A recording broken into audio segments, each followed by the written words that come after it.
el doctor Jorge Pereira, ¿no? Aquí les voy a dar una breve introducción sobre él y el trabajo que nos viene a presentar hoy acerca del karst y geofísica, ¿no? Entonces, el doctor Jorge es ingeniero físico por parte de la UADY con maestría y doctorado en física aplicada del CINVESTAP. Realizó un postdoctorado en el Instituto Mexicano del Petróleo y un postdoctorado en la División de Ciencias e Ingenierías de la Universidad de Guanajuato, Campus León. Posteriormente se desempeñó como profesor investigador en la carrera de Ingeniería Petrolera en la Universidad Autónoma del Carmen y desde marzo de 2017 se incorporó al programa Cátedras CONACYT, comisionado a la Unidad de Ciencias del Agua del Centro de Investigación Científica de Yucatán AC, donde realiza investigación en la línea de seguridad hídrica. Su principal interés se enfoca en la investigación y exploración del sistema acuífero de la península de Yucatán, mediante la implementación de técnicas de caracterización hidrogeológica y geofísica, la modelación numérica del flujo de aguas subterráneas y el desarrollo de modelos analíticos y numéricos de transporte de fluidos y contaminantes en medios porosos heterogéneos. Ahora sí, Jorge. Ok. Bueno, pues... compartir tu pantalla y bueno, gracias por aceptar la invitación. Sí, perfecto. Nada más indícame si puedes ver la pantalla. Sí, sí se ve. Bueno, tú me indicas, ya pueden iniciar entonces, ¿no? Gonzalo, ¿ya pusiste a grabar? Ya, adelante. Bueno, pues, aunque está en la sección de agradecimientos, te agradezco mucho, Roger, por la invitación y a todos los investigadores del Laboratorio de Ingeniería de Procesos Costeros de la UNAM, ¿no? Bueno, la plática que les voy a dar el día de hoy es acerca del acuífero kárstico en zonas costeras del Caribe mexicano, ¿no? Les comento brevemente, yo estoy como catedrático con CONACYT en la Unidad de Ciencias del Agua, que es una unidad que pertenece al Centro de Investigación Científica de Yucatán, solo que es una unidad que está localizada en la ciudad de Cancún. Yo estoy dentro de una línea que es recientemente renombrada, que es de seguridad hídrica, donde aquí están los compañeros investigadores de esta línea, el doctor Eduardo Cejudo, la doctora Rosa Leal, el doctor Gilberto Costa y el doctor Diego Casas, y como técnicos de la línea de seguridad se encuentra la química Daniela Ortega y el maestro José Bautista, ¿no? Nada más a manera de darles un background de dónde estoy, ¿no? Para empezar voy a mencionar un poquito acerca de lo que viene siendo el acuífero kárstico, empezando por una palabra muy importante que es un karst. Esto porque hay que recordar que este es el año mundial de las cuevas del karst, ¿no? Que organiza la Asociación Espeleológica Internacional, ¿no? Pero ¿qué es un karst? Un karst, pues es un relieve, bueno, también se le conoce como relieve kárstico, karsto o karso, que es una forma de relieve que se origina por meteorización química de determinadas rocas carbonatadas. Principalmente estas rocas carbonatadas son calizas y dolomías, ¿no? Las cuales se encuentran compuestas por ciertos tipos de minerales que son solubles en el agua. Normalmente estos minerales, los principales son la calcita y la dolomita, ¿no?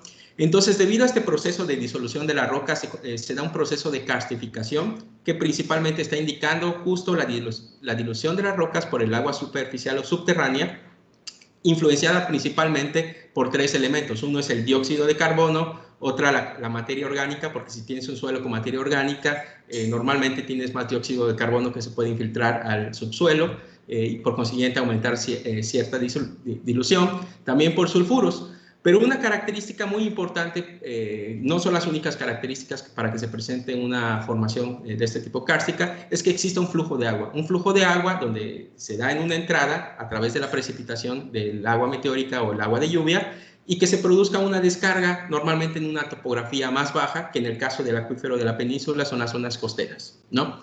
Entonces, justamente esta dilución provoca un fracturamiento de la roca que con el tiempo y por los flujos que circulan alrededor de esta roca se van ensanchando, formando una característica de los sistemas kársticos, que son esos conductos de disolución, ¿no? Si quieren un poquito de información de la historia, de dónde surgió el karst y todas las conversaciones que hubieron en ese tiempo, esta referencia de Balakowicz del 2005 es muy interesante, luego se las puedo proporcionar igual si quieren, ¿no? Bueno, entonces, en esencia, este es un karst, pero ¿por qué son tan importantes los sitios donde se tiene este tipo de rocas, ¿no? Rocas carbonatadas que se les denomina karst. Porque normalmente son sitios que son propensos a tener acuíferos o acuíferos subterráneos, ¿no? Y aquí se presenta, por ejemplo, de este artículo de Goldscheider del 2020, un mapa mundial de acuíferos kársticos, donde se presenta principalmente en esto de las rocas carbonatadas, todas las zonas que están ubicadas como sitios potenciales de acuíferos, ¿no? En el caso de la península de Yucatán y Florida, tenemos que, en este caso, la península de Yucatán es una de las zonas kársticas más grandes de todo México, pero no solo de todo México, porque junto con Florida constituyen las regiones kársticas costeras de tierras bajas, es decir, de topografías cercanas al mar, más grandes del mundo, ¿sí? En cuanto a México, el acuífero de la península de Yucatán es uno de los más grandes, ¿no? Bueno, de hecho es de los más grandes junto con el de Florida, ¿no? Del tipo kárstico.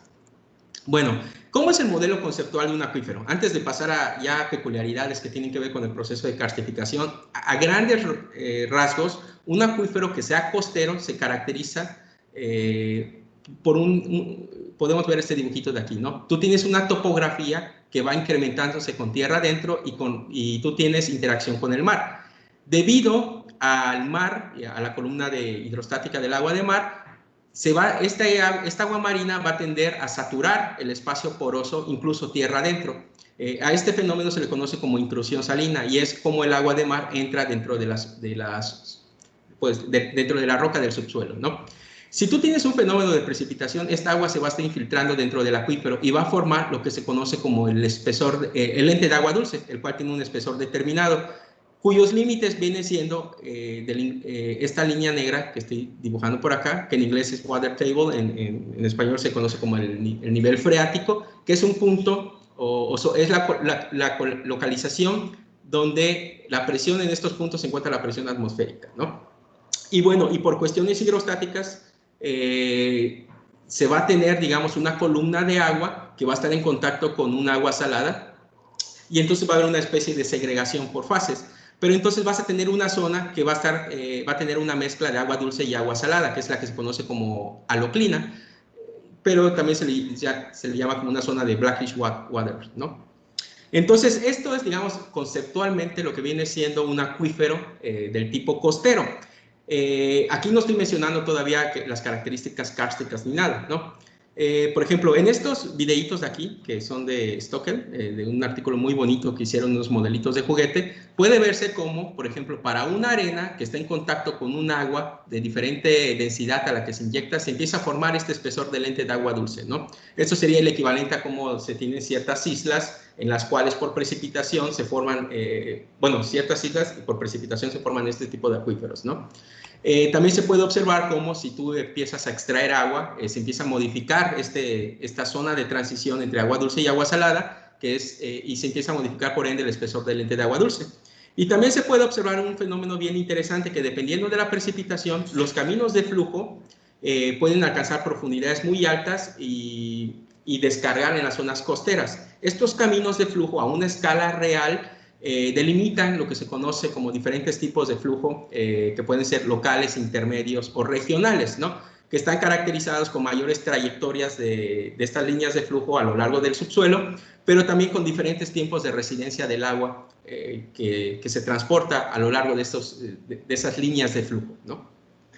Estos tipos de flujos pueden ser identificados fácilmente por sus propiedades químicas, bueno, no tan fácilmente, por sus propiedades químicas y su composición isotópica, ¿no? Porque dependiendo de ella uno puede discernir si estos flujos son más del tipo local, que están asociados con topografías muy bajas, o flujos de escalas regionales, ¿no?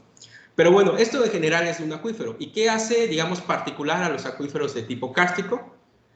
Pues justamente que da lugar, desde el punto de vista topográfico y del subsuelo, a algo que se denomina como formaciones kársticas. Desde el punto de vista topográfico estamos familiarizados con las dolinas que en vocablo, bueno, que desde el punto de vista en Mérida los conocemos como cenotes, ¿no? En Yucatán, ¿no?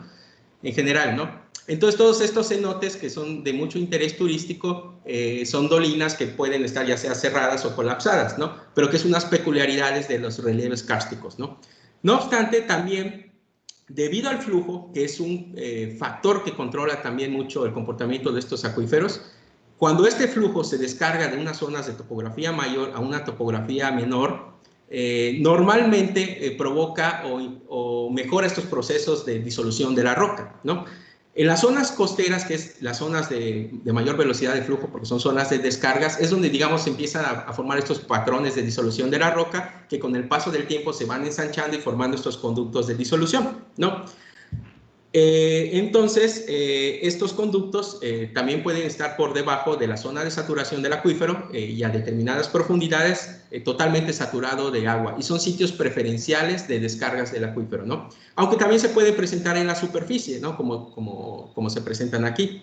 Y todo el mundo está familiarizado, como en la península de Yucatán uno tiene grutas, cuevas, las cuales son secas y uno puede explorar, ¿no? Un ejemplo son las de Calquetó. Y también tiene estos famosos conductos inundados, que en la jerga turística le llaman ríos subterráneos, ¿no? Entonces, estas son algunas de las formaciones, digamos, kársticas muy típicas que se presentan en lo que viene siendo el acuífero de la península de Yucatán, ¿no? Y en general en los sistemas kársticos, ¿no? Y algo muy interesante es que justamente estos flujos promueven que a través de la disolución cambios en la permeabilidad digamos, de la roca, ¿no? Y estos cambios en la permeabilidad han sido asociados a variaciones del nivel del mar, ¿no? Porque dependiendo de esta gráfica que ponemos aquí, presenta las variaciones en el nivel del mar durante los últimos 800.000 años, empezando desde las últimas glaciaciones, ¿no? Y lo que se puede ver es que como al variar el nivel del mar, también variaban las zonas de descargas y por consiguiente las zonas donde se promovían el desarrollo de estos conductos de disolución, ¿no? Los cuales han ido variando a lo largo de la historia desde que empezó a emerger la península de Yucatán, ¿no? Y por las variaciones del nivel del mar debido a estas glaciaciones, ¿no? Entonces, por esta razón, hay ciertos, digamos, conductos que están completamente inundados y luego hay otros sistemas, ¿cómo se llama?, que están secos, e incluso hay otros conductos inundados a ciertas profundidades donde se han encontrado vestigios arqueológicos, porque el nivel del mar hace muchísimo tiempo estaba muy por debajo de esas zonas, ¿no? Se formaron en ciertas zonas y ante la variación del nivel del mar se secaron en otras zonas que fueron invadidos o mejor dicho, fueron utilizados ahora sí, por nuestros antepasados como cuevas o como el hogar, ¿no? Bueno, en general esto se da mucho en el caso de la península de Yucatán, normalmente en el lado de la costa de Quintana Roo, ¿no? Entonces tenemos que ver un poquito cuáles son las características de este acuífero kárstico en el Caribe mexicano, ¿no? Bueno, hay un trabajo muy bonito que me gusta mucho que es el de Cambés y Sankoh, donde justamente hacen un estudio de todo lo que viene siendo la zona de costera del Caribe mexicano.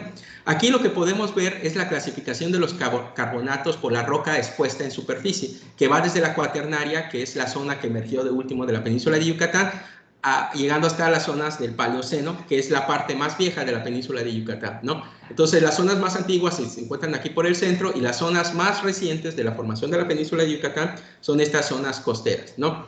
Normalmente son rocas del cuaternario que abarcan desde el Pleistoceno hacia el Holoceno, ¿no? Desde el punto de vista un poquito ya más peculiar de la zona del Caribe mexicano, se tienen diferentes características como pueden ser rocas tipo oliníticas, se puede tener esto de planicies de calizas, se tiene también barreras de coral de calizas, se tiene zonas lagunares y zonas de calizas viejas. No veo mi mouse, pero bueno, y zonas de calizas viejas, que son estas de aquí, ¿no? Entonces, esto es dentro del tipo, dependiendo de las características de la roca expuesta, ¿no?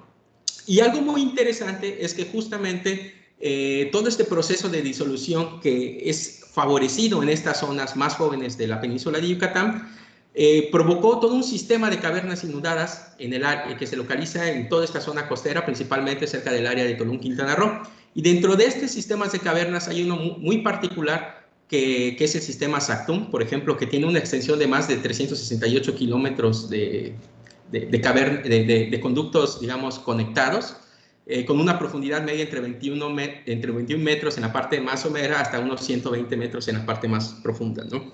Y lo interesante es que es el sistema de cavernas inundadas más grande del mundo, que se encuentra en la zona costera del Caribe mexicano. Y esto justamente por todos estos procesos de transgresión del mar que formaban todos estos patrones de disolución de la roca, que cambiaba la permeabilidad, ¿no?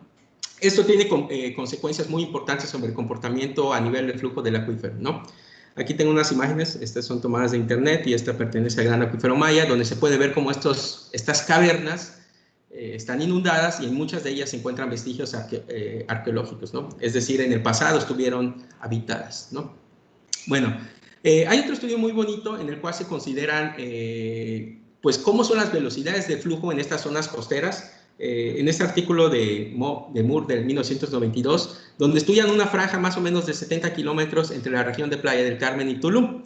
Y lo que determina son las velocidades de flujo en función de la profundidad con respecto al nivel de superficie, con respecto al nivel freático. Determinan también los espesores de lente de agua dulce y proponen unos diagramas esquemáticos, uno muy, digamos, tomando en cuenta los efectos de marea y tomando en cuenta, digamos, que el agua de mar no está, digamos, estática, sino que también está en una especie de movimiento, ¿no?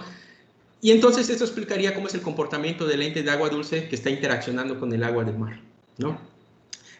También un artículo de Bayer Livingston del 2011, donde presentan una representación esquemática de lo que vendría siendo el acuífero en esta zona costera. Aquí podemos ver cómo está, por ejemplo, el nivel pisométrico con respecto al nivel medio del mar. Aquí es en el caso de una marea alta, al ser la columna hidráulica, bueno, la columna de agua del agua de mar bastante elevada, provoca que los flujos o las descargas que se dan a través de estos springs o conductos de disolución submarinos sean mucho menores debido a esta gran columna de agua, ¿no? Pero también este modelito explica por qué en algunas zonas, incluso mar adentro, se tienen estas descargas de agua dulce, ¿no? Justamente por estos conductos de disolución que fueron formados en épocas pasadas, ¿no? Aquí se puede ver lo que viene siendo la interfase del lente de agua dulce, del modelito que les mostré hace rato, pero observen cómo existe una gran cantidad de conductos de disolución que pueden estar conectados o no, ¿no? Y algunos de ellos descargan en el mar, ¿no?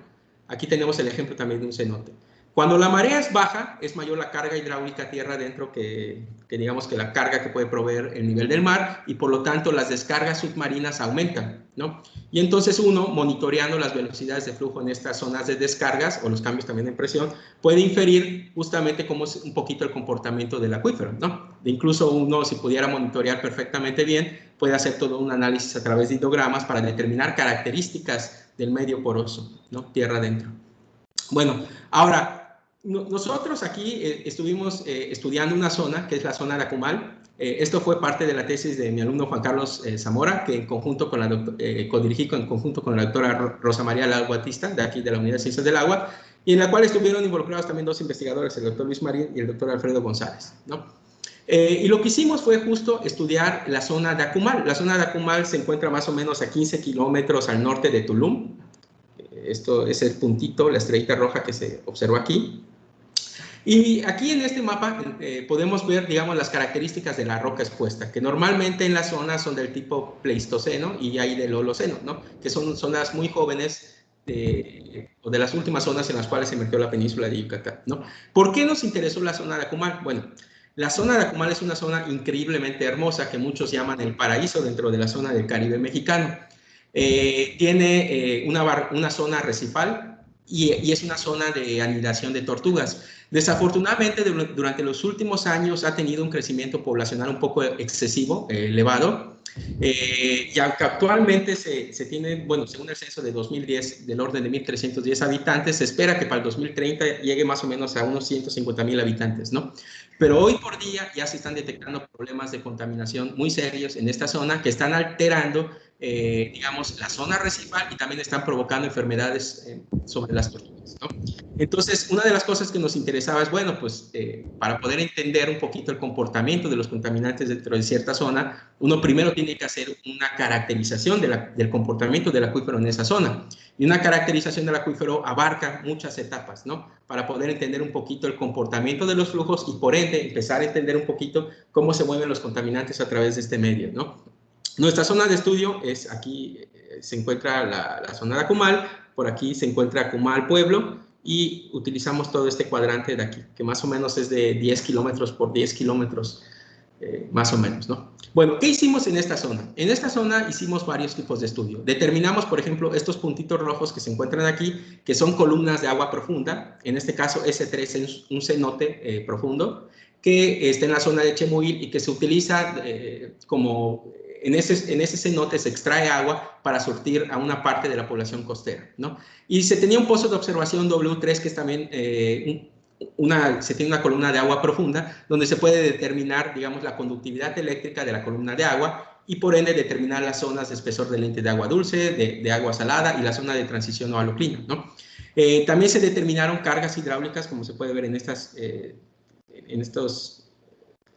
zonas, en el B, C y D, en las imágenes, donde se determinaron el nivel freático medido con GPS diferencial. Entonces, midiendo la profundidad del nivel freático con respecto a superficie, nosotros podemos determinar las cargas hidráulicas de la columna de agua y por ende podemos, bajo una suposición de que el sistema es un poquito homogéneo, intentar conocer cuáles son las direcciones de flujo o las isolíneas que nos hablan de cargas hidráulicas de la misma magnitud, ¿no? Entonces, otra cosa que hicimos fue hacer estudios de tomografía de resistividad eléctrica porque nos permiten obtener secciones de resistividad real del subsuelo, las cuales, mediante una interpretación y correlacionadas o acopladas con las mediciones de columnas de agua, nos permiten obtener, a través de las tomografías, identificar las zonas saturadas con agua dulce, salada y aloclina, ¿no? En pocas palabras, el espesor del lente de agua dulce, ¿no?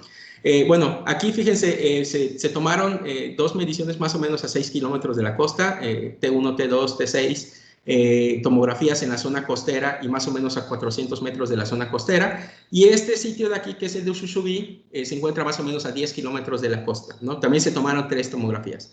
Aquí quiero hacer énfasis en esta línea que está acá, que es identificada por el Servicio Geológico Mexicano como una fractura. Aunque no existen cambios apreciables de topografía en el terreno, está identificada como una fractura por este Servicio Geológico Mexicano, ¿no?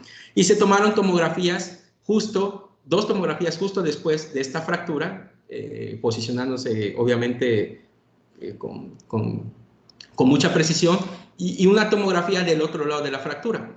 Entonces, esto lo quiero recalcar porque vamos a ver el comportamiento que existe, que se puede visualizar a través de las tomografías, pero a nivel de flujo ya se nota, porque esta fractura de aquí, si ustedes observan, las cargas hidráulicas disminuyen conforme uno se acerca a la fractura y van aumentando conforme se aleja. Esto es indicador de un parteaguas de flujo, un flujo dirigido hacia esta fractura, pero sin embargo a una escala mucho más grande. Fíjense cómo empieza a disminuir de nuevo las cargas hidráulicas conforme uno se acerca a la costa. Entonces, en términos generales, tú tienes un flujo general hacia la costa, un flujo regional hacia la costa, pero de forma muy local tienes un flujo que se dirige hacia la fractura.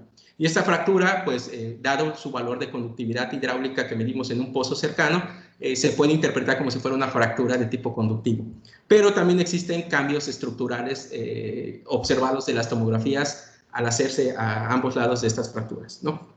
Por ejemplo, las cargas hidráulicas en este pozo W1, que es el que pasa, que está justo cercano a la fractura, podemos ver que es muy baja comparada con los otros puntos. Y esto nos da un indicio de que las direcciones de flujo son hacia la fractura, ¿no? Bueno, de los cenotes o de las columnas de agua profunda, podemos ver que en el sitio W3, que es el que se encuentra a 10 kilómetros de la costa, el espesor del lente de agua dulce es del orden de 25 metros, ¿no? Este es medido con respecto a una profundidad de 4.744 metros de superficie, ¿no? A una distancia de 6 kilómetros el espesor es mucho más delgado, del orden de unos 17 metros, ¿no?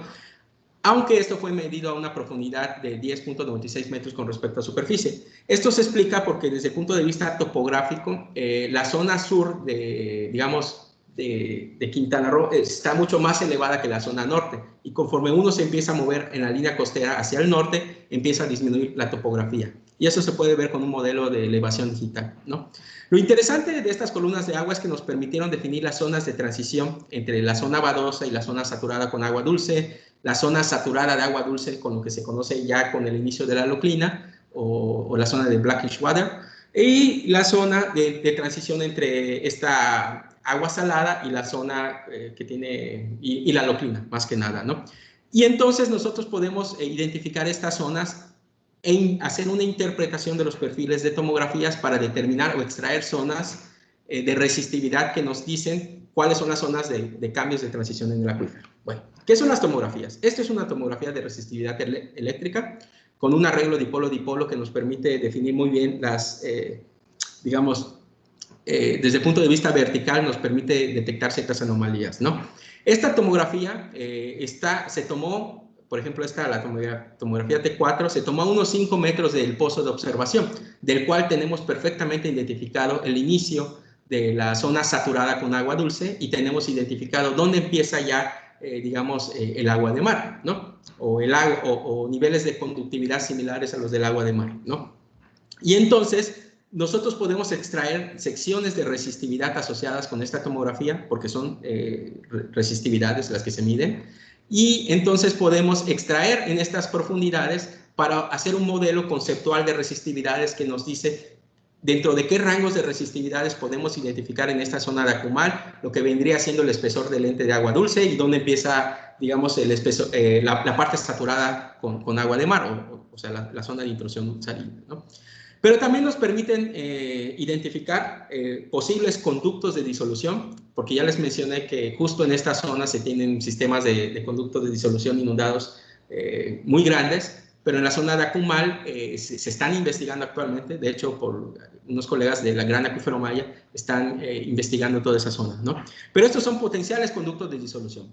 Bueno, desafortunadamente estas tomografías, solo te permiten, no te permiten discernir direcciones ni nada, ¿no?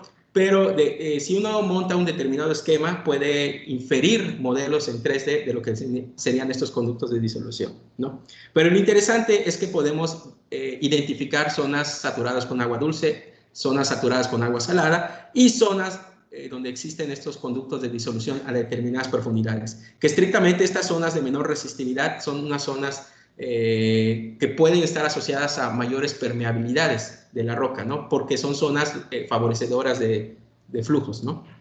Bueno, estas son nuestras tomografías y quiero que, bueno, fíjense en esta de aquí, esta tomografía T4, que es la que alcanza una profundidad de 48.2 metros, se alcanzan a ver conductos de disolución incluso hasta unos 36 metros, ¿no? Pero esta tomografía, la T3, que se encuentra a unos 400 metros de la tomografía T4, pero después de la fractura, hasta unos 63 metros de profundidad, indica prácticamente saturación con pura agua dulce. Entonces, dos tomografías separadas por una fractura en la cual, desde el punto de vista de hidrogeología, se identifica como una zona de parteaguas, es decir, el flujo se dirige hacia esa fractura. También está jugando un papel desde el punto de vista estructural, porque de un lado nos permite, digamos, identificar las características típicas de un acuífero, la estratificación de la columna de agua, pero del otro lado de la fractura tenemos una saturación únicamente de agua dulce. Entonces, algo está ocurriendo dentro de esa zona de transición de la fractura, ¿no? Porque del otro lado vemos pura agua dulce, ¿no? Incluso hasta los 63 metros. No vemos esta estratificación del acuífero, ¿no? Esto es un indicio de que posiblemente esta pequeña zona de Akumal se está comportando como una pequeña microcuenca a efectos de flujo subterráneo, ¿no? ¿Por qué? Porque esta fractura está jugando un papel de parteaguas de flujo, pero además está provocando cambios estructurales dentro del subsuelo. Bueno, esta última tomografía T8 y T7, esta T8 fue tomada justo en la zona de playa, en la arena, ¿no? Y podemos ver que los valores de saturación, sabemos que esa zona está saturada totalmente de agua salada, los valores de saturación máximo están hasta 7.3 metros y están asociados, perdón, 7.3 son metros, y están asociados a posibles zonas donde hay conductos y por ende son zonas donde se da mayor el fenómeno de intrusión salina, ¿no? Esta de aquí se encuentra a 400 metros de la zona costera y prácticamente está saturada con agua dulce, y esto de aquí, que vemos en verde, sería también, bueno, una zona, bueno, esto sería el agua dulce y esto sería una zona saturada con agua salada, ¿no? Está relativamente cerca de la zona costera. Bueno, entonces, extrayendo justamente de las tomografías donde tenemos perfiles de columna de agua profunda, por ejemplo, esta que es la T2 y esta que es la T4, podemos sacar un mapa conceptual de las zonas de transición asociadas con la zona de agua dulce, con la zona de agua salada y con esta haloclina, ¿no? En términos de una interpretación de la resistividad que nos provee las secciones geoeléctricas de las tomografías, ¿no? Estas tomografías, digamos, las tenemos puestas aquí en un mapita, más o menos como para que se visualice la distribución de transectos, y se encuentran todas a la misma escala de color o misma escala de resistividad, estrictamente la misma escala de resistividad visualizada con la misma escala de color.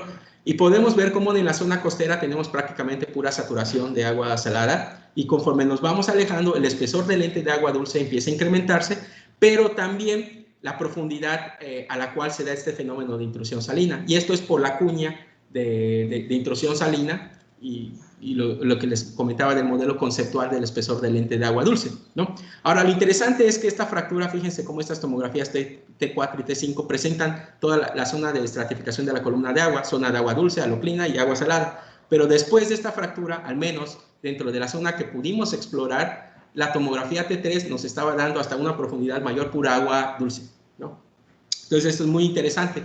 Pero bueno, no es tan descabellado en el sentido de que uno sabe que las fracturas controlan mucho el flujo, tanto a escalas locales como a escalas regionales, donde escalas regionales normalmente son los lineamientos principales que se encuentran en toda esta zona costera, las que determinan las direcciones de flujo y el comportamiento de flujos, ¿no? Y se sabe, por ejemplo, en el caso de las fracturas de Holbox-Scherhard, que funcionan como parteaguas a flujo, ¿no? Y que también existen cambios estructurales asociados con estas fracturas, ¿no? Entre un lado del acuífero y el otro lado del acuífero, ¿no?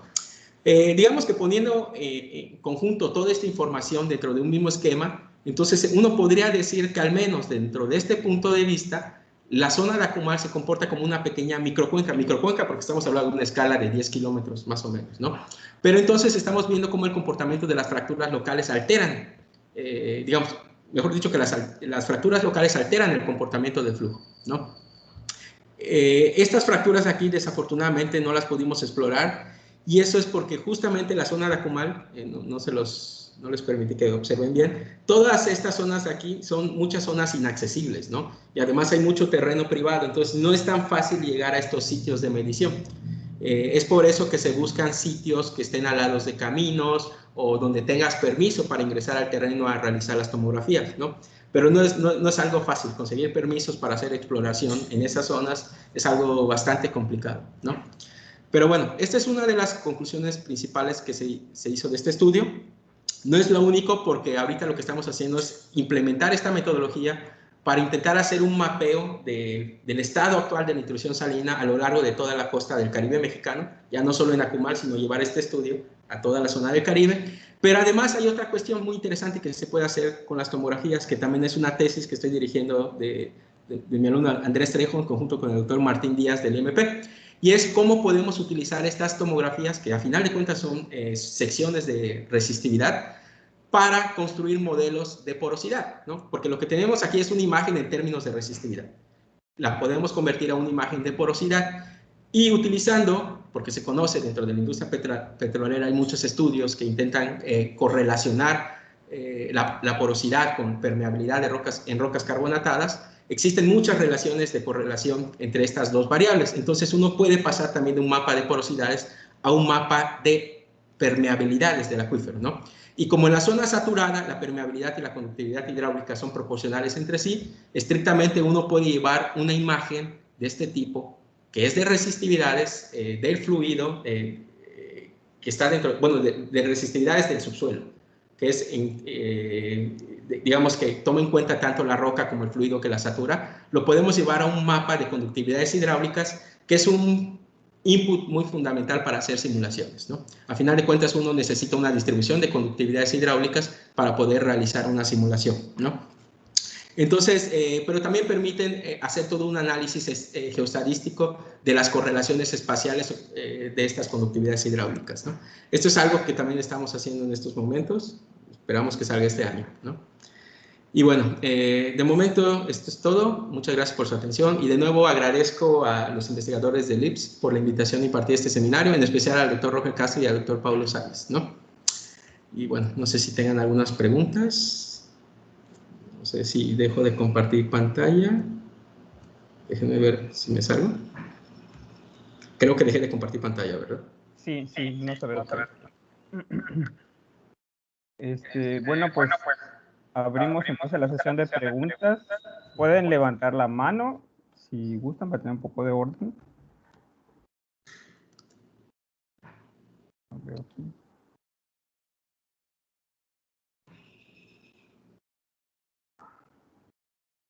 Hola Adrián, ¿vas a preguntar algo? Adrián Torales. No, aún no, muchas gracias. Encendí mi cámara solamente. Excelente presentación. Muchas gracias, muy interesante. No es mi especialidad. Qué bueno que les gustó. Bueno. ver, no es lo único que estamos haciendo dentro del punto de vista. Esto es un poquito de caracterización, utilizando conceptos básicos de geofísica y hidrogeología, pero también en estos momentos también estamos haciendo ya modelación del acuífero, ¿no? Ya como parte de una tesis que se está codirigiendo con la doctora Rossi, del alumno Irving, ya tenemos una primera modelación regional en estado estacionario de toda esta zona del acuífero en la zona noreste de Quintana Roo, ¿no? Calibrada con muchas mediciones de campo y pesómetros, ¿no? de agua cabo. Están obteniendo resultados muy bonitos. Eso no se los presento aquí, pero esperamos que cuando se titule mi alumno en unos 2 meses se los pueda presentar sin problema. Claro, en otro seminario. Entonces, bueno, ya aquí ya hay manitas levantadas. Vamos, pues por el orden en que fueron apareciendo aquí. Tengo a Alejandro Cusín. ¿Cuál es tu pregunta? Ahí está. ¿Qué tal, Jorge? Mucho gusto. Muchas gracias por tu presentación. Sí me escuchan, ¿verdad? Sí te escucho. Oye, no, es que hay muchos comentarios que quisiera hacerte porque me pusiste a pensar muchas cosas, ¿no? Pero estoy tratando de organizar mis preguntas. Bueno, una de ellas a lo mejor no tiene mucho que ver con tu presentación.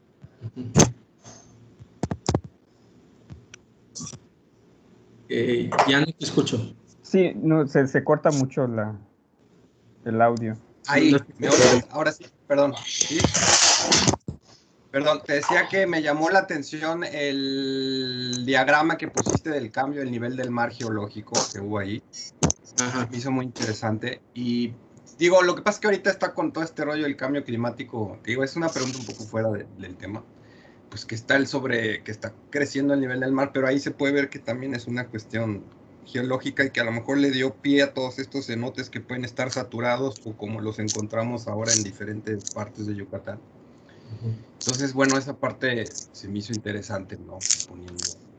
Digo, la pregunta obligada es, ¿se está salando esas aguas de eso? O sea, ¿cómo está aquí? Porque, por ejemplo, en Campeche hay un descontrol total sobre descargas residuales, inclusive las inyectan al subsuelo. ¿Cómo sabes si el acuífero que estás suministrando es pristino o ya le metieron ahí drenajes o la extracción de aguas dulces? O sea, ¿qué control hay sobre eso? ¿Tú tienes idea de eso?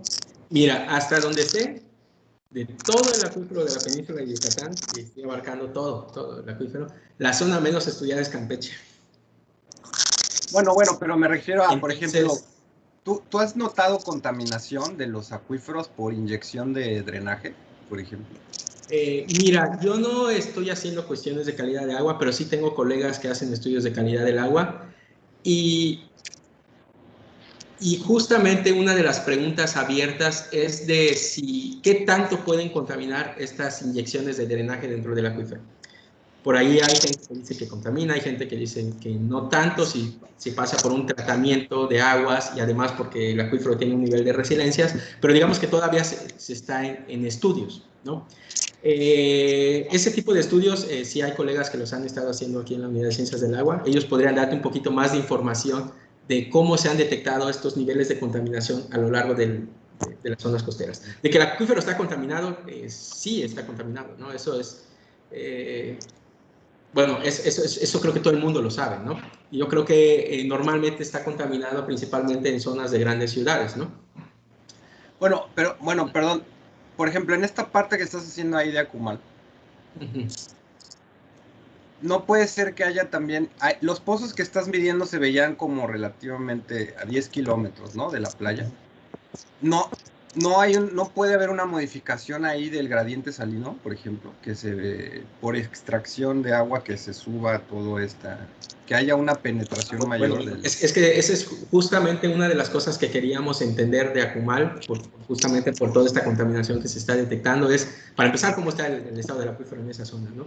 Y lo que vimos es que al menos el espesor del lente de agua dulce hasta los 10 kilómetros es de 25 metros y conforme se acerca a la costa es más delgadito. Obviamente, si tú tienes tus sitios de extracción dentro de esa zona, obviamente vas a batir el espesor del lente de agua dulce, ¿no? Y esto es muy similar al videíto que les presenté de abatimiento del espesor del lente de agua dulce, ¿no? Hay uno de formación y hay otro que cuando tienes extracción va disminuyendo.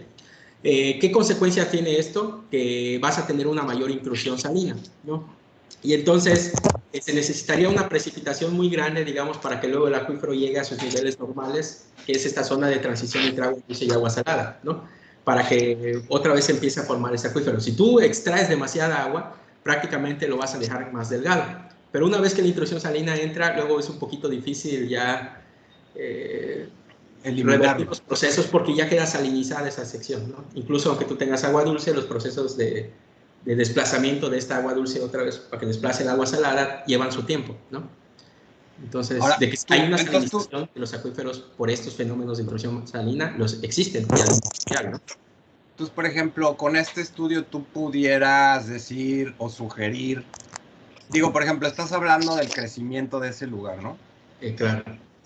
No puedes hablar de decir, no podemos sacar más agua más que de este volumen. O sea, no hay un número infinito de pozos que podemos meter y no hay un número infinito de volumen de agua que podemos extraer. Tú puedes dar como un valor de cuánto... yo podría proporcionar la información, pero al final de cuentas eso depende de tomadores de decisiones que son los que tienen que tener esta información como para que puedan decir, oye, pues no nos conviene tener sitios de extracción aquí cerca de la costa. A lo mejor hay que traer agua de zonas más alejadas, ¿no?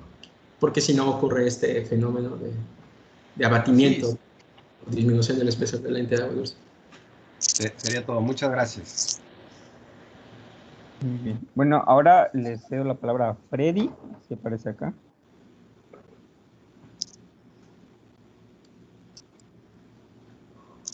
No te escuchamos, Freddy. No escucho. ¿Así? ¿Ya? Sí, ahora sí. Ok. Doctor, en sus estudios, las arribaciones de sargazo, ¿qué tanto están afectando al acuífero? O sea, ¿ya hay afectación? Mira, eso es algo que, de hecho, la doctora Rosa Leal tiene un proyecto donde están estudiando justamente los efectos de sargazo desde varias perspectivas, y una de ellas es que cuando llegaron esas grandes arribazones, pues el sargazo se sacaba de las zonas costeras y se iba a tirar o depositar en ciertas zonas tierra adentro, ¿no? Pero eso también están estudiando pues los posibles lixiviados que tienen el sargazo, ¿no? Porque al final de cuentas es un contaminante que puede estarse infiltrando dentro del acuífero, ¿no? Pero ese es un proyecto que tienen en la actualidad donde están haciendo todo este tipo de estudios, ¿no? Gracias.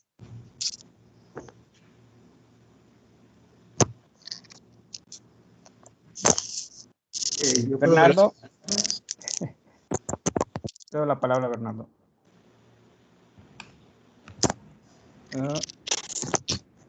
Gracias, una plática súper interesante, muchas gracias. Fíjate que cuando ibas a llegar a la parte que más me interesaba, que ibas a hablar del efecto de las fracturas en el flujo, se fue mi internet. Entonces ya bueno, no pero se graba. Es que no dijiste. Va a quedar grabado para que... Sí, lo puedo ver después, ¿no? Pero, ¿qué es lo que haces con las fracturas en cuanto al modelado? ¿Cambias de modelo? ¿Qué modelos usas? ¿Alguna palabra? No, aquí hay que tener cuidado.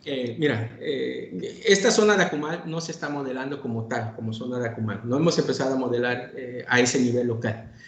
Cuando uno empieza a modelar un acuífero, tiene que fijarse primero en tu escala, ¿sí?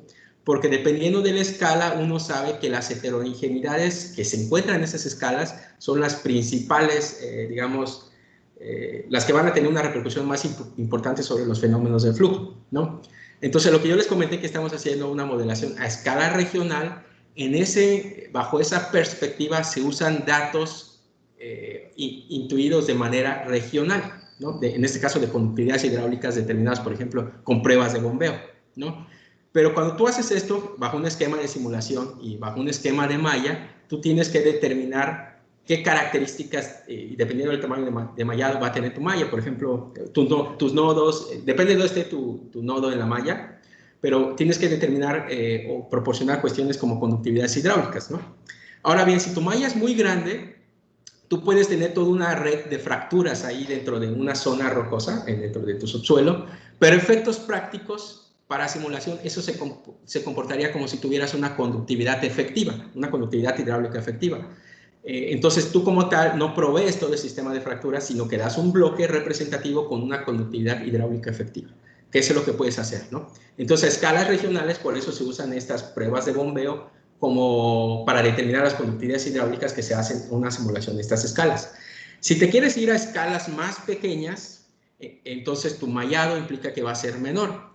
Y en consiguiente tienes que empezar a pensar ahora sí cómo incorporas, digamos, las heterogeneidades, que en este caso las principales heterogeneidades van a ser todos estos sistemas de conductos de disolución inundados, cómo los incorporas dentro de un esquema de simulación. Porque incluso se sabe, al menos a esas escalas, que tendrías desafortunadamente que incluirlos desde el punto de vista determinístico. Es decir, tienes que tenerlos bien mapeados para que puedas incorporarlos. En ese esquema se sabe que una modelación efectiva no te va a funcionar, sino que tienes que considerar determinísticamente tus conductos, ya sea como un esquema de pipas, ¿no? O sea, como un esquema de tuberías o de alguna forma incorporarlo en tu esquema de simulación.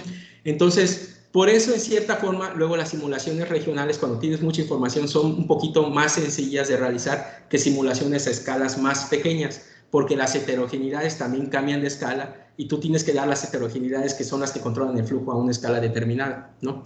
Entonces, por aquí vi que una pregunta que dicen cómo se modela el acuífero, pues se usa ModFlow a una escala regional, porque también se ha demostrado, al menos en el acuífero de Florida y en otras zonas, que bajo el esquema de modelos efectivos, considerando información de efectiva, tú puedes simular. Ahora, no es suficiente, hay que incluir las heterogeneidades, y las heterogeneidades a una escala regional.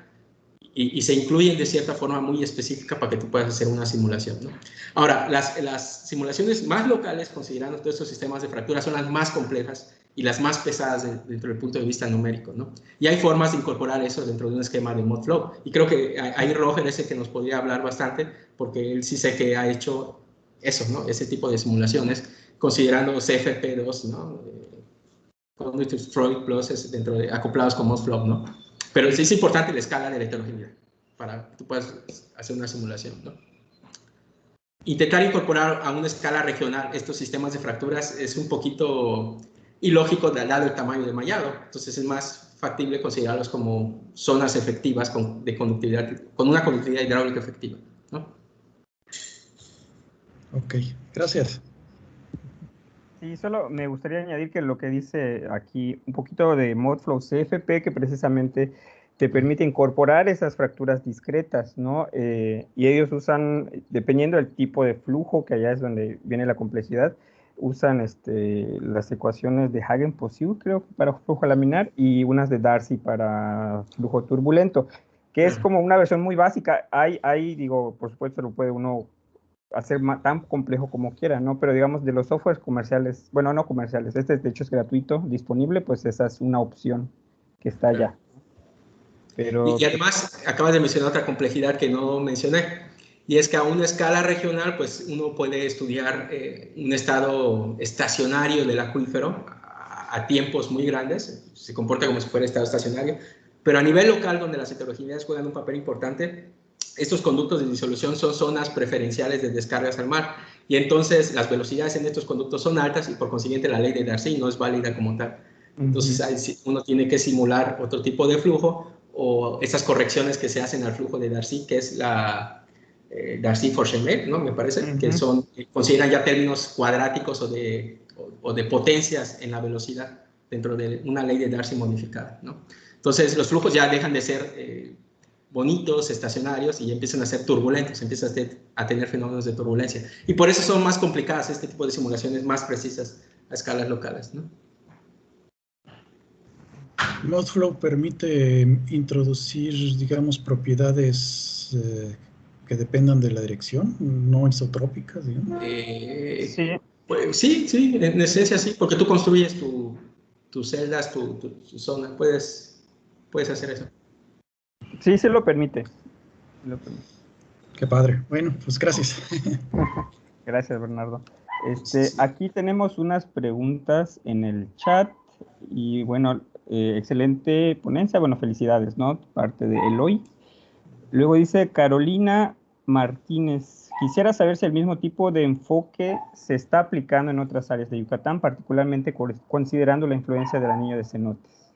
De tomografía sí hay estudios previos donde se hicieron en el anillo de cenotes y, bueno, más que nada por el anillo de cenotes usando tomografías. Ya. Incluso estudiando conectividad entre cenotes, ¿no? Sí, y aquí pero son muy pocos, ¿eh? Son muy pocos, no es algo que se está haciendo masivamente. Claro, es un área de oportunidad. Claro, por supuesto, pero... Entonces, de aquí otra pregunta dice, ¿qué software están utilizando? Pues dijiste que Modflow, ¿no? Para flujo regional. ¿Y estás considerando transporte de partículas?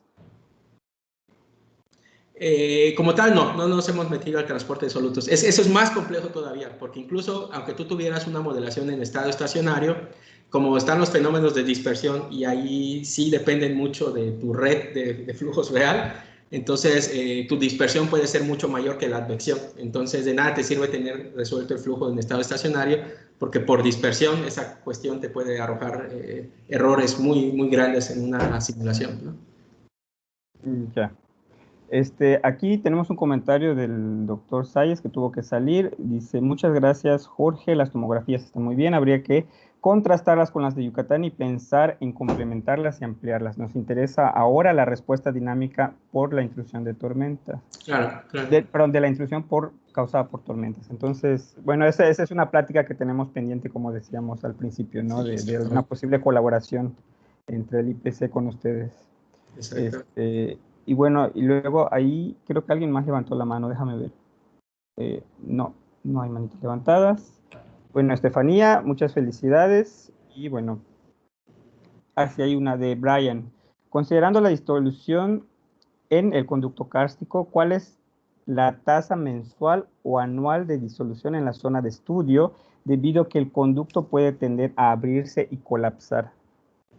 Esa es una respuesta muy complicada, no la podría resolver, ¿no? Depende, para empezar, incluso aunque uno tenga un mismo tipo de roca que pertenezca a una edad geológica, la roca expuesta, las heterogeneidades de los sistemas carbonatos son tan grandes que tú puedes ir y medir puedes extraer muestras de roca en un sitio y moverte unos cuantos metros y extraer una muestra de roca, y las propiedades pueden cambiar en orden de escalas, ¿no? Entonces, esa es una de las dificultades de la caracterización de este tipo de acuíferos. Entonces, ahora, los procesos de disolución de la roca sí sé que se han estudiado dentro del punto de vista de sistemas carbonatados con condiciones muy específicas de flujo. Pero intentar estudiar cuáles son las tasas de disolución, no creo que sea algo tan sencillito, ¿no? Porque para empezar, tú puedes extraer una muestra de agua en un punto. ¿Cómo sabes que exactamente lo que estás midiendo es representativo de ese punto, o justamente por flujos proviene también de otra zona? Eso es una respuesta que normalmente se responde con análisis de laboratorio más que de campo, yo diría, ¿no? Pero sí es complicada. Ese le pertenece más como al área de la geoquímica, ¿no? Y sí. Exactamente. Y en núcleos, ¿no? Pues se hacen estudios de permeabilidad en roca, incluso sometiéndolas a esfuerzos para ver cómo cambian las propiedades de flujo. O sea, estudios de ese tipo hay, ¿no? Y la disolución de la roca están contemplados dentro de esos esquemas, ¿no? Ok. Otra pregunta, dice, ¿hay propuestas para proteger la zona de recarga debido a que son acuíferos, los acuíferos kársticos son vulnerables? Los métodos... Ay, muy buena pregunta, porque justamente esa sería una cuestión ya que involucra a muchos actores, ¿no? Yo sé que en el pasado hubo esfuerzos por intentar delimitar zonas de protección dentro del estado de Quintana Roo, que están un poquito en el olvido, pero esperemos que al menos lo que les comenté de esta simulación a futura, donde determinamos cuál es la zona de recarga y descargas, pueda proveer de información a tomadores de decisión para este tipo de decisiones, ¿no? Pero eso ya es más adelante, ¿no? Uno como científico provee información, ya si le hacen caso.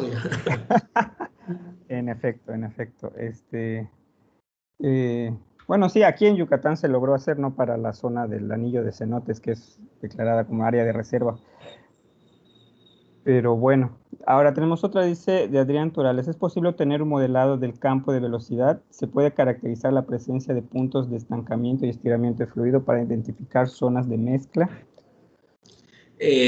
A una escala regional, donde está suponiendo una condición de estado estacionario, sí. A otras escalas hay que tomar en cuenta que el acuífero estrictamente está en un estado transiente, ¿no? Modificado tanto por los fenómenos de marea como la precipitación, que varía en distribución espacial. Entonces, las cargas hidráulicas estrictamente están oscilando, siempre están oscilando, ¿no? Alrededor de valores de equilibrio, que son los que se utilizan para una modelación regional, pero al estar oscilando siempre, entonces tu campo de velocidades todo el tiempo está cambiando, estrictamente. ¿no? Claro. Claro, y además al ser regional también valdría la pena también añadir que las heterogeneidades, ¿no? O sea, como no precisamente no sabemos dónde están, tal vez sí podamos simular este campo de velocidades, pero a manera local, o sea, puede que se comporte de forma totalmente diferente a lo simulado, ¿no? Por la complejidad del sistema. Exactamente. ¿Alguna otra pregunta o comentario para Adrián? Pues creo que no hay. Muchísimas gracias, Adrián, por tu presentación. Estuvo muy interesante. Y bueno, estamos pendientes para una posible colaboración. Un gusto. Te mando un fuerte. Gracias por la invitación. Muchas gracias a todos por su participación también. Gracias y hasta luego. Hasta luego. Gracias.